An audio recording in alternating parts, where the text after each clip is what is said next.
Ya, halo, selamat siang untuk kita semua. Bismillahirrahmanirrahim. Kali ini saya akan membahas mengenai pajak untuk kelas 11 kejar paket C.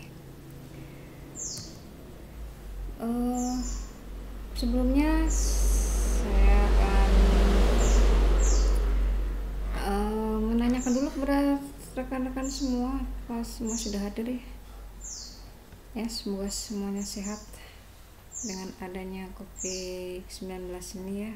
Semoga kita selalu diberi kesehatan, keselamatan, terhindar dari virus yang sedang melanda beberapa negara di dunia ini ya. Oke, sekarang kita masuk ke materi saja mengenai perpajakan ya. Untuk pajak dimulai dari pengertian pajak, di mana pajak adalah iuran yang wajib dibayarkan oleh rakyat atau wajib pajak kepada negara untuk kepentingan pemerintah dan kesejahteraan masyarakat umum.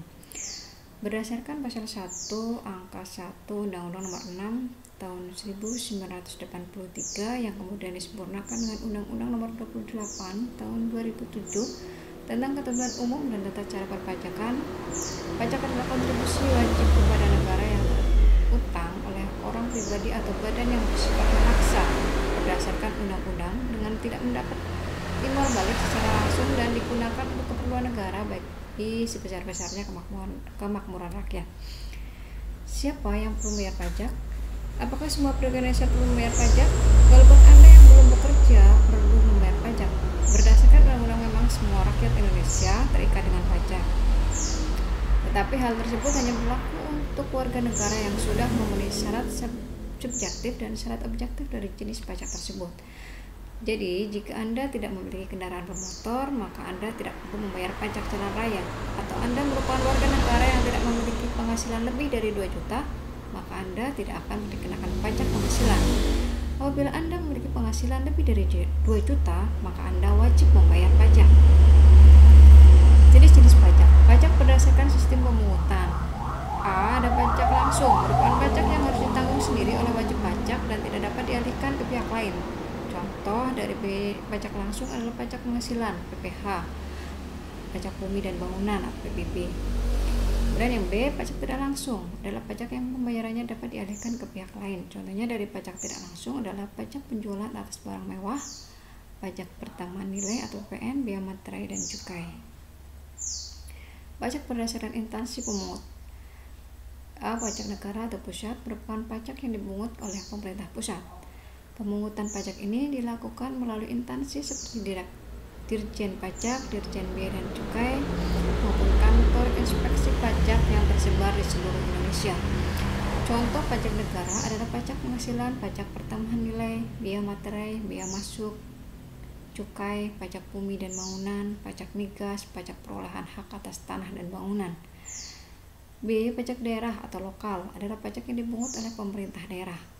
Pajak ini terbatas hanya untuk rakyat daerah itu sendiri dan dilakukan oleh Pemda tingkat 2 maupun Pemda tingkat 1. Contoh pajak daerah adalah pajak hotel, pajak hiburan, pajak restoran, pajak reklame, pajak tontonan, pajak radio, pajak kendaraan bermotor, pajak bahan bakar, dan lain-lain. Berdasarkan sifatnya, maka pajak dibagi menjadi 2. Yang pertama ada pajak subjektif, yaitu pajak yang pengambilannya berdasarkan dari kondisi wajib pajak. Jadi besar kecilnya jumlah pajak akan tergantung dengan kemampuan wajib pajak. Contoh pajak ini adalah pajak penghasilan, pajak kekayaan. B. Pajak objektif adalah pajak yang pengambilannya berdasarkan dari kondisi objek tanpa memperhatikan kondisi wajib pajak. Jadi pajak ini lebih terkait pada objek dan dikalkulasikan berdasarkan objek tersebut. Contoh pajak objektif adalah pajak impor, pajak kendaraan bermotor, bea materai, bea masuk, pajak pertambahan nilai. Kemudian apa sih manfaat pajak? Yang pertama, untuk membiayai semua pengeluaran termasuk pembangunan negara. 2. Pembiayaan penegak hukum. 3. Keamanan negara. 4. Infrastruktur ekonomi.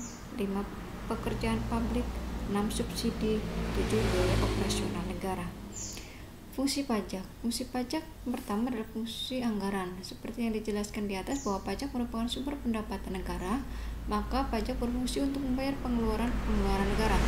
Demikian Demi perkembangan negara, maka pengeluaran besar seperti pembangunan nasional dan biaya lainnya tidak dapat dihindari. Oleh sebab itu, negara harus memastikan keseimbangan antara pengeluaran tersebut dengan pendapatan negara melalui uang pajak. Yang kedua, fungsi mengatur regulasi. Pajak juga dapat fungsi untuk mengatur pertumbuhan ekonomi dari negara Indonesia. Dengan kebijakan pemerintah, pajak secara tidak langsung akan membantu ekonomi negara dan masyarakatnya. Contohnya seperti untuk melindungi produksi dalam negeri, pemerintah meningkatkan harga biaya masuk untuk produk dari luar negeri. Dengan demikian, masyarakat tidak perlu khawatir akan kompetisi harga yang ketat dengan produk luar negeri. Contoh lainnya dengan keringanan pajak, pemerintah dapat menarik investasi modal baik dalam negeri maupun luar negeri agar perekonomian Indonesia semakin produktif. Fungsi stabilitas ketiga, yaitu dengan pajak pemerintah dapat menjalankan kebijakannya yang berhubungan stabilitas perekonomian negara. Jadi pajak dapat berfungsi untuk mengendalikan inflasi. Pemerintah dapat mengatur jumlah uang yang beredar dengan pemungutan pajak atau penggunaan pajak yang efektif dan efisien. Dengan peningkatan pajak, maka jumlah uang yang beredar akan menurun sehingga inflasi tidak akan terjadi. Sebaliknya, jika kondisi ekonomi negara dalam deflasi, maka pemerintah dapat menurunkan pajak. Yang keempat, fungsi redistribusi pendapatan atau pemerataan.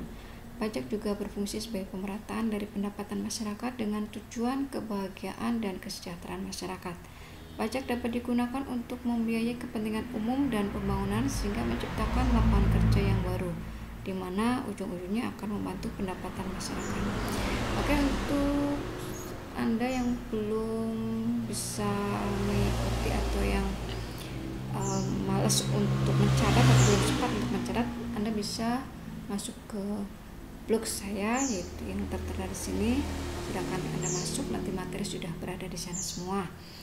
Untuk latihan soal, tugas nanti juga akan masuk ke blog tersebut. Nanti bisa saya share di grup untuk tugas yang akan saya berikan nanti.